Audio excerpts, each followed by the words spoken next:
आध्यात्मिक राजधानी असणाऱ्या विठुरायाच्या पंढरी नगरीतील सांस्कृतिक वारसा जपण्यासाठी आणि सामान्य जनता, शेतकरी यांच्या मूलभूत प्रश्नांना उजागर करण्यासाठी राष्ट्रवादी शरद पवार गटाचे उद्योग आणि व्यापार विभागाचे प्रदेशाध्यक्ष नागेशजी फाटे यांनी लोकसाहित्य हे साप्ताहिक सुरू केलं आहे।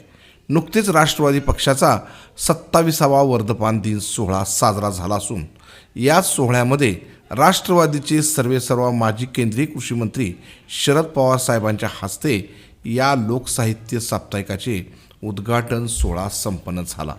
यावेळी बोलताना माननीय शरद पवार साहेबांनी शुभेच्छा देत धाकशाहीच्या काळात जनतेच्या हक्कासाठी अशा लेखणीची गरज असल्याचं मत मांडलं आहे। या प्रसंगी राष्ट्रवादीचे माजी प्रदेशाध्यक्ष जयंतराव पाटील, प्रदेशाध्यक्ष शशिकांत शिंदे, खासदार सुप्रियाताई सुळे, माजी गृहमंत्री अनिल देशमुख, आमदार रोहित पवार, आमदार जितेंद्र आव्हाड, माजी आरोग्यमंत्री राजेश टोपे, खासदार अमोल कोल्हे, खासदार धैर्यशील मोहिते पाटील, आमदार अभिजित पाटील, आमदार राजू खरे अशा दिग्गज मान्यवरांसह असंख्य कार्यकर्ते यावेळी उपस्थित होते।